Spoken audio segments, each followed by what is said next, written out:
प्रभू येशू ख्रिस्ताच्या मधुर नावात आपणास सलाम. उपासना कार्यक्रमामध्ये आपले हार्दिक स्वागत.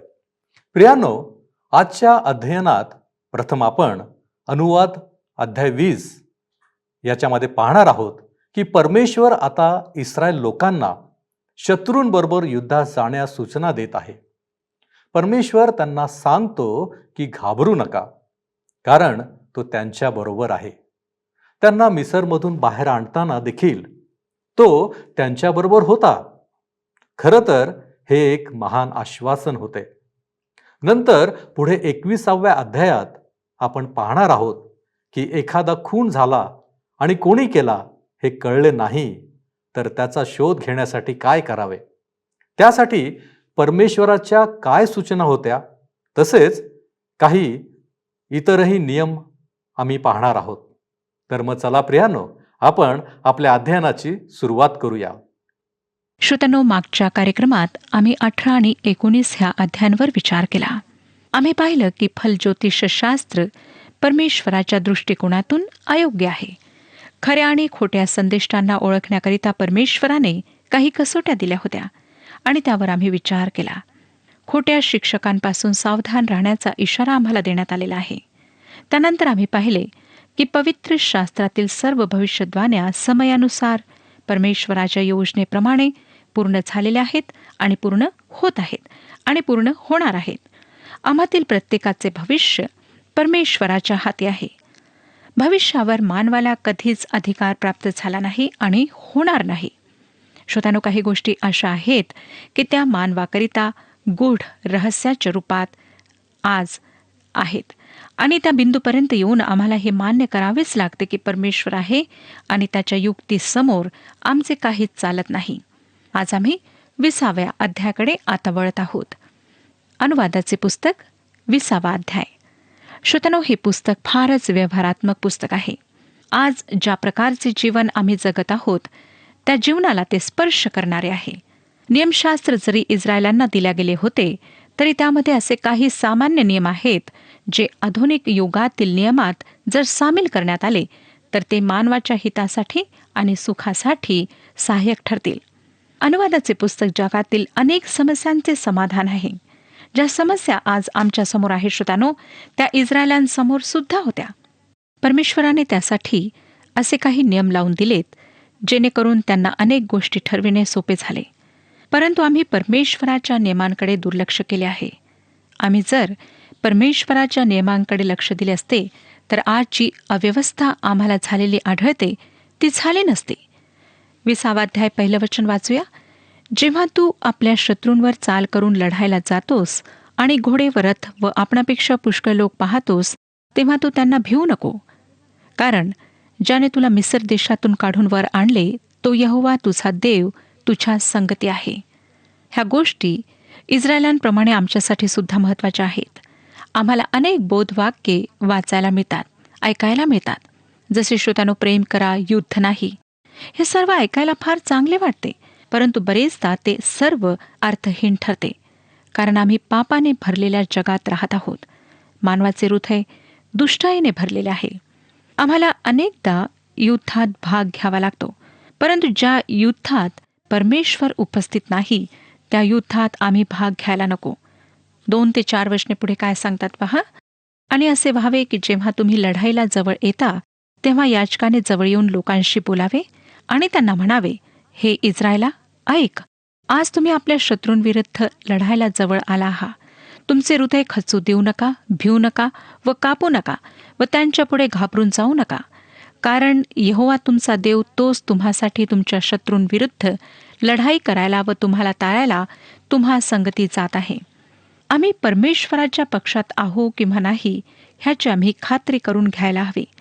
परमेश्वराने त्यांना आज्ञा दिली होती की दुसऱ्या राष्ट्राशी लढा व हे सोबत आश्वासन दिले होते की तो त्यांच्यासोबत राहील. परंतु श्रोत्यांनो, आम्हाला दिसतं की परमेश्वर त्यांना 4 सबबी सांगतो ज्यामुळे कोणीही युद्धात जाण्यापासून वंचित राहू शकत असे. 5वं वचन.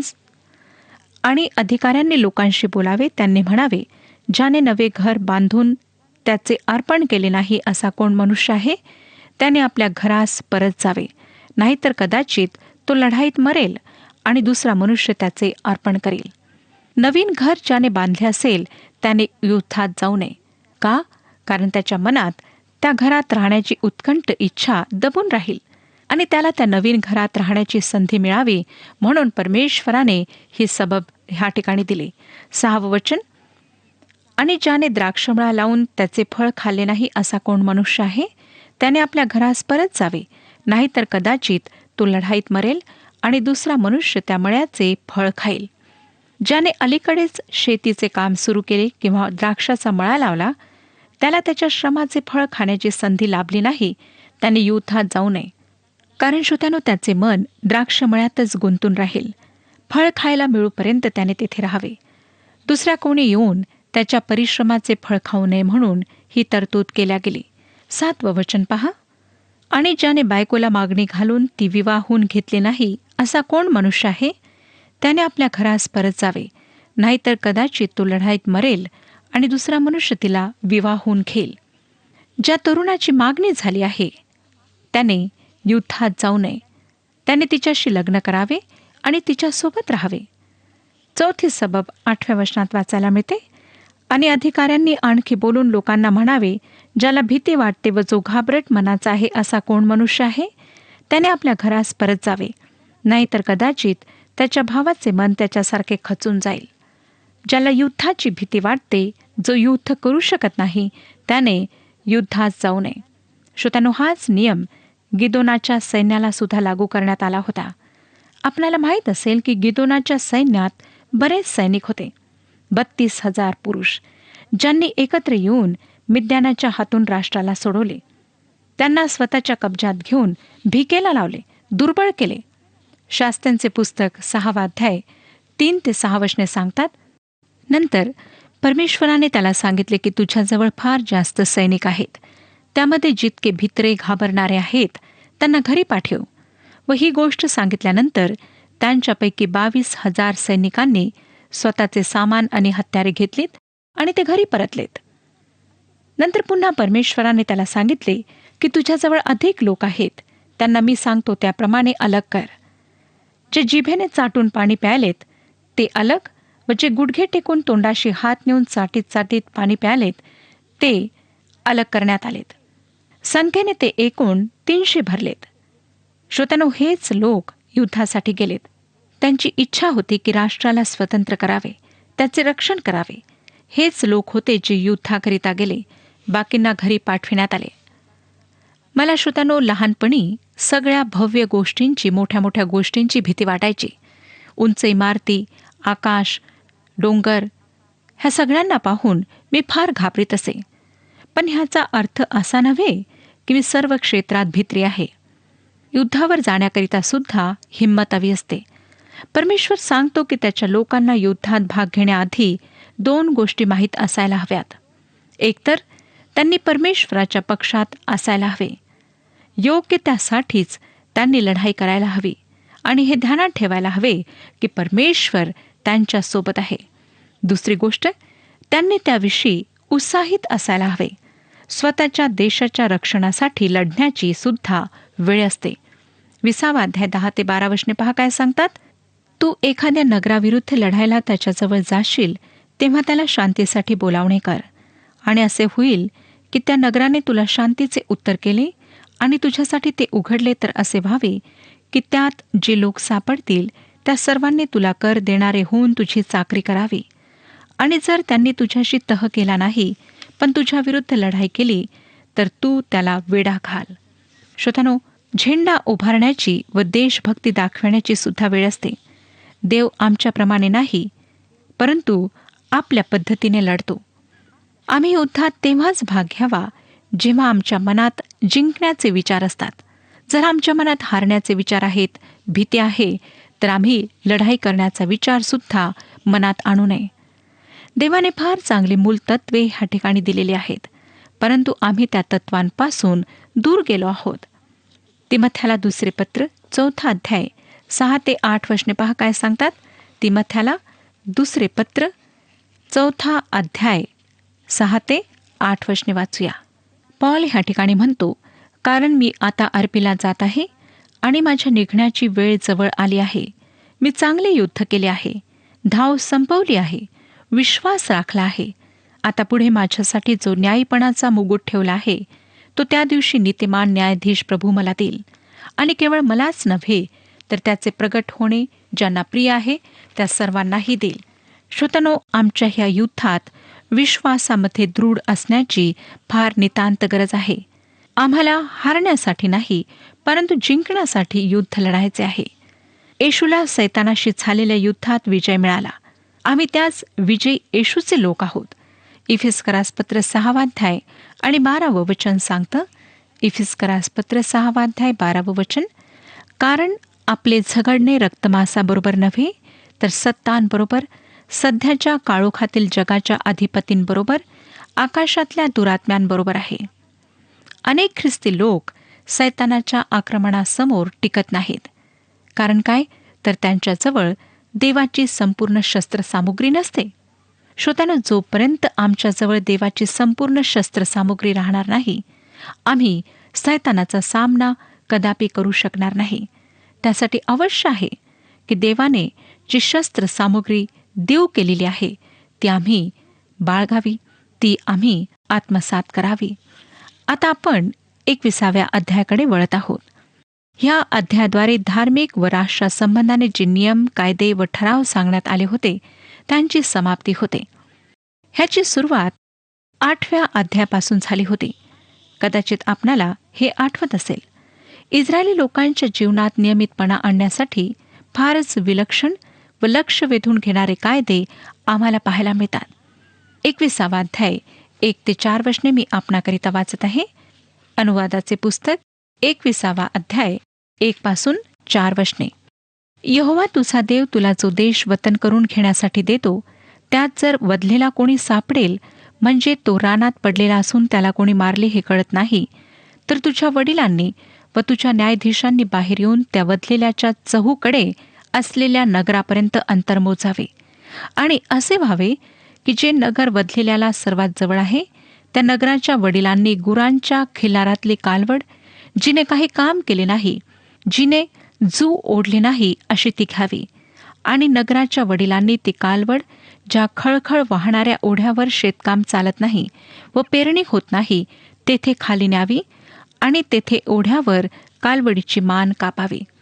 श्रोत्यानो, जे शहर किंवा नगर सगळ्यात जवळ असेल त्याला त्या बाबतीत जबाबदार मानण्यात येत असे. जरी तो खून त्या ठिकाणी झाला नसला तरी सुद्धा त्या ठिकाणापासून त्या गावाचे अंतर किंवा त्या शहराचे अंतर कमी असल्यामुळे त्याला जबाबदार ठरविण्यात येत असे. पुढील वचनात सांगितलेल्या गोष्टी त्यांना कराव्या लागत. 5 ते 9 वचने सांगतात. 21वा अध्याय 5 ते 9 वचने. आणि लेवीचे मुलगे याजक यांनी जवळ यावे, कारण यहोवा तुझा देव याने आपली सेवा करायला व यहोवाच्या नावाने आशीर्वाद द्यायला त्यांना निवडून घेतले आहे. आणि त्यांच्या तोंडच्या शब्दाने प्रत्येक वादाचा व प्रत्येक आघाताचा निवाडा व्हावा. आणि त्या वधलेल्याच्या जवळच्या नगराचे जे वडील असतील त्या सर्वांनी ओढ्यात मान कापलेल्या त्या कालवडीवर आपले हात धुवावे. आणि त्यांनी उत्तर द्यावे व म्हणावे की आमच्या हातांनी हे रक्त पाडले नाही आणि आमच्या डोळ्यांनी पाहिले नाही. हे यहोवा, ज्यांना तू खंडून घेतले ते तुझे लोक इस्रायल यांची क्षमा कर. आणि तुझे लोक इस्रायल यांच्यामध्ये निर्दोष रक्त पाडलेल्याचा दोष राहू देऊ नको. मग त्या रक्ताविषयी त्यांची क्षमा होईल. याप्रमाणे यहोवाच्या दृष्टीने जे नीट ते करण्याने तू आपणातून निर्दोष रक्त पाडण्याचे पाप दूर कर. श्रोत्यानो, ह्यामध्ये एक मूल वास्तविकता शिकविण्यात आलेली आहे. प्रत्येक शहरातील रहिवाशांच्या काही जबाबदाऱ्या असत. त्यांची जबाबदारी असे की अपराधांना रोखण्यासाठी त्यांनी कायदे व कानून लावण्याची मागणी करावी. परमेश्वर पूर्ण समाजाला त्या बाबतीत दोषी ठरवतो. शहरातील प्रमुख लोकांनी एकत्रित येऊन त्या शहरातील सर्व अपराधांसाठी क्षमा मागावी आणि त्यांना क्षमा करण्यात यावी, असे परमेश्वराने सांगितले. आज आम्ही राष्ट्रात होणाऱ्या अनेक अपराधांची चर्चा करतो, परंतु एक राष्ट्राच्या रूपात त्या अपराधासाठी क्षमा मागणे हे मात्र आम्ही टाळतो. त्या बाबतीत आम्ही चुकतो. आम्हाला परमेश्वराजवळ क्षमा मागायला हवी. काय आपणास माहीत का श्रोत्यानो की येशू ख्रिस्ताला शहराबाहेर मारण्यात आले, परंतु त्याच्या त्या वेशीबाहेरील मरणामुळे त्याला मारणाऱ्या लोकांचा बचाव झाला. 10 ते 17 वचने पहा पुढे काय सांगतात. जेव्हा तू शत्रू विरुद्ध लढायला बाहेर जातोस आणि यहोवा तुझा देव त्यांना तुझ्या हाती देतो आणि तू त्यांना कैद करून नेतोस आणि कैद करून नेलेल्यांमध्ये सुंदर रूपाची स्त्री पाहून तिच्यावर तुझे प्रेम बसले व तिला आपली बायको करून घ्यायची तुझी इच्छा असली, तर तू तिला आपल्या घरास आण. मग तिने आपले डोके मुंडवावे आणि आपली नखे नीट करावी. तिने आपले कैदेतले वस्त्रही आपणावरून काढून टाकावे आणि तुझ्या घरात राहून महिनाभर तिने आपल्या बापासाठी व आपल्या आईसाठी शोक करावा. आणि त्यानंतर तू तिच्यापाशी जाशील व तू तिचा नवरा होशील आणि ती तुझी बायको होईल. आणि असे व्हावे की तुला ती आवडली नाही तर तिला पाहिजे तेथे तिला जाऊ दे, परंतु पैक्याने तिला अगदी विकू नको, तिला दासी अशी राखू नको, कारण तू तिला भ्रष्ट केले आहे. जर पुरुषाला एक आवडती व एक नावडती अशा 2 बायका असतील आणि आवडती व नावडती या दोघींनाही त्याच्यापासून मुलगे झाले असतील आणि नावडतीचा मुलगा प्रथम जन्मलेला असेल, तर असे व्हावे की त्याच्याजवळ जे काही असेल ते ज्या दिवशी तो आपल्या मुलांना वतन देतो त्या दिवशी त्याने नावडतीचा मुलगा जो ज्येष्ठ आहे त्याच्यापुढे आवडतीच्या मुलाला ज्येष्ठ मानू नये, तर त्याने आपल्याजवळ जे असेल त्या सर्वातून दुप्पट वाटा त्याला देऊन त्या नावडतीच्या मुलाला ज्येष्ठ मानावे, कारण तो त्याच्या शक्तीचा प्रारंभ आहे. ज्येष्ठपणाचा हक्क त्याचाच आहे. श्रोत्यांनो, युद्धामध्ये बंदी झालेल्या स्त्रीचे लग्न, त्याविषयीचे नियम, आवडती व नावडती स्त्री झालेल्या पुत्रांपैकी ज्येष्ठपणाचा हक्क कुणाला असावा हे सुद्धा ह्याद्वारे परमेश्वराने स्पष्ट केले. 18 ते 21 वचने. जर कोणा मनुष्याला हट्टी व बंडखोर असा मुलगा असला आणि त्याने आपल्या बापाचा शब्द व आपल्या आईचा शब्द मानला नाही आणि त्यांनी त्याला शिक्षा केली तरी तो त्यांचे ऐकत नाही, तर त्याच्या बापाने व त्याच्या आईने त्याला धरून बाहेर काढावे आणि त्याला त्याच्या नगराच्या वडिलांकडे त्याच्या वस्तीच्या वेशीत न्यावे. आणि त्यांनी त्याच्या नगराच्या वडिलांना सांगावे की हा आमचा मुलगा हट्टी व बंडखोर आहे, तो आमचा शब्द मानित नाही, तो खादाड व मद्यपी आहे. तेव्हा त्याच्या नगरच्या सर्व मनुष्यांनी तो मरेल असा त्याला धोंड्यांनी धोंडमार करावा. याप्रमाणे तू आपणामधून दुष्टाई दूर कर आणि सर्व इस्रायल ते ऐकून भीतील. ह्या ठिकाणी श्रोत्यांनो, उधळ्या पुत्राविषयी नियम देण्यात आला आहे. आता आम्ही समजू शकतो की येशू ख्रिस्त जेव्हा उधळ्या पुत्राविषयी जमावाला सांगत होता तेव्हा ते कशा प्रकारे चकित झाले असतील. उधळा पुत्र जेव्हा घरी परतला तेव्हा जुन्या करारातील नियमाप्रमाणे त्याला दगडमार करून जीवे मारण्याविषयी नियम होता आणि येशू ख्रिस्त हे सांगेल असे त्या लोकांना वाटले असेल. परंतु येशू ख्रिस्ताने पित्याने बाहेर येऊन त्याचे कसे स्वागत केले आणि कशा प्रकारे आनंद उत्सव साजरा केला ते सांगितले. त्याला व्हायला पाहिजे होती ती शिक्षा न्यायपूर्ण होती, परंतु पित्याने मोठ्या प्रेमाने त्याचा स्वीकार केला, त्याला क्षमा केली. तो म्हणतो की कारण हा माझा मुलगा मेला होता तो पुन्हा जिवंत झाला आहे, हरवला होता तो सापडला आहे. श्रोत्यानो, काय आज आपण नियमशास्त्राच्या विधींच्या व नियमांच्या अधीन नाही म्हणून आनंदात आहात? योहानाचे पहिले पत्र 1 अध्याय आणि 9 वचन सांगतं, जर आपण आपली पापे पदरी घेतली तर तो विश्वसनीय व न्यायी आहे म्हणून आपल्या पापांची क्षमा करेल व आपल्याला सर्व अनितीपासून शुद्ध करेल. न्यायाऐवजी त्याने आमच्यासाठी कृपा व दया ठेवली आहे. जेव्हा आम्ही परमेश्वराजवळ येतो तेव्हा तो आमच्यावर दया करून आमचा स्वीकार करतो, आम्हाला जवळ घेतो. ही अद्भुत गोष्ट आहे ना श्रोत्यानो.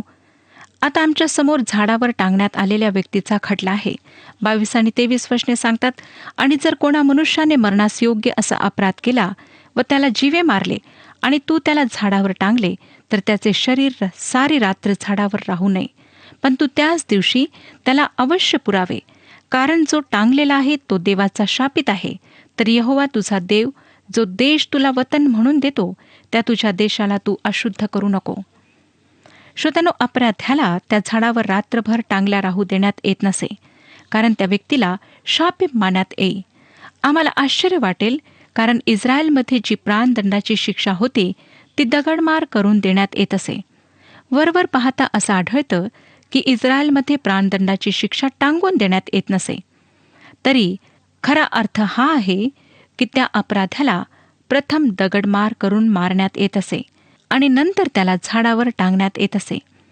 ही शिक्षा त्याच अपराध्याला लागू होत असे जो फार भयंकर अपराधी असे व ह्या शिक्षेद्वारे सगळ्यांना हेच दर्शविण्यात येत असे की ही व्यक्ती स्वतःच्या भयंकर अपराधांमुळे मारल्या गेली. अशा प्रकारे अन्य लोकांना ताकीद मिळत असे. रात्र होण्यापूर्वी मात्र त्या व्यक्तीचे शव खाली उतरविण्यात येत असे आणि त्याला पुरल्या जात असे. ह्याचे कारण हेच की ती व्यक्ती परमेश्वराद्वारे शापित ठरलेली आहे. कदाचित मोशे व इस्रायली लोक ह्या नियमाचा अभिप्राय पूर्णपणे समजले नाहीत.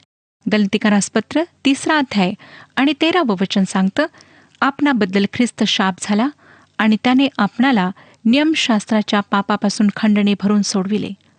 श्रोत्यानो, प्रभू येशू ख्रिस्ताला देहांत शिक्षेसाठी रोमी लोकांच्या स्वाधीन करण्यात आले होते. तेथे रोमी लोकांचे राज्य होते व प्राणदंडाची शिक्षा तेच अंमलात आणीत असत. प्रभू येशूला रोमी वधस्तंभावर टांगण्यात आले, ज्याला कधीकधी झाड असे सुद्धा संबोधण्यात येत असे. पॉल हेच लक्षात ठेवून म्हणतो की जेव्हा प्रभू येशू त्या झाडावर टांगलेला होता तेव्हा त्याने आम्हा सर्वांचे पाप स्वतःवर घेतले. तो परमेश्वराद्वारे शापित ठरला. त्याने काही अपराध केला म्हणून नाही श्रोत्यानो, तर तो आमच्यामुळे शापित ठरला.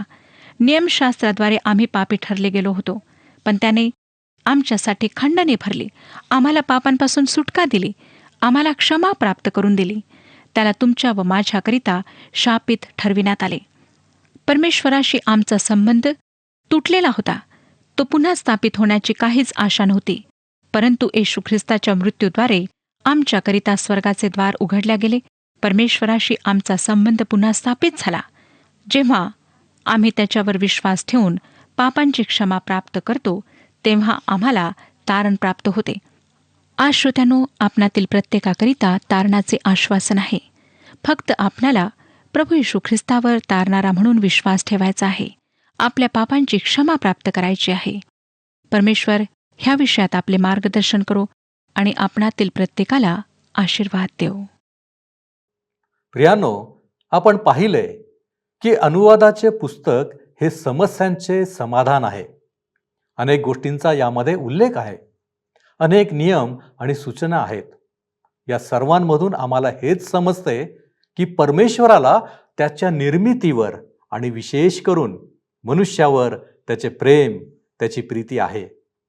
कदाचित आपणास वाटेल की या पुस्तकातील अनेक गोष्टी आम्हाला लागू होत नाहीत, परंतु आपण हे लक्षात घ्यावे की परमेश्वर तोच आहे जो कधीही बदलत नाही.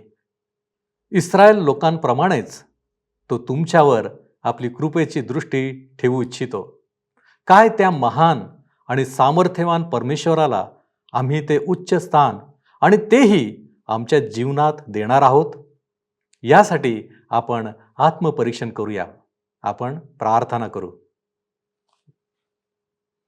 आमच्यावरती प्रीती करणाऱ्या आमच्या महान प्रेमळ परमेश्वरा, तुझ्या चरणापाशी आम्ही आलेलो आहोत आणि परमेश्वर देव बाप्पा, आमच्या जीवनाबद्दल आम्ही तुझे मनापासून आभार मानतो. यासाठी की प्रभू परमेश्वर देव बाप्पा, आमच्या जीवनामध्ये तुझी ओळख आम्हाला तू देऊ केलेली आहेस. आणि प्रभूजी, आता आम्हाला कळलेलं आहे की आम्ही तुझ्या अधीन असावं, आम्ही तुझ्यावरती विसंबून असावं, कारण बाप्पा तू कधीही न बदलणारा असा देव आहेस. तुझी इच्छा आहे की आम्ही तुझी लेकरं या नात्यानं या जीवनामध्ये जगावं आणि इतरांसाठी आम्ही आशीर्वाद बनावं. होय प्रभू परमेश्वरा, आणि म्हणूनच आमची प्रार्थना, आमची विनंती हीच आहे की प्रभूजी, तुझ्यावर अधीन राहण्यासाठी तू आम्हाला सहाय्य कर. आमच्यामधलं सर्व अशक्तपण तू काढून टाक. होय प्रभूजी, आम्ही शरीरानं अशक्त आहोत, आत्म्यानं देखील आम्ही अशक्त आहोत, परंतु बापा तू आम्हाला सबल करणारा देव आहेस आणि म्हणून आम्ही तुला धन्यवाद देतो. येशू ख्रिस्त आमचा प्रभू याच्या द्वारे मागतो म्हणून तू ऐक. आमेन. प्रभूसमोर नम्र व्हा, म्हणजे तो तुम्हाला उच्च करेल. प्रभू आपणास सहाय्य करो.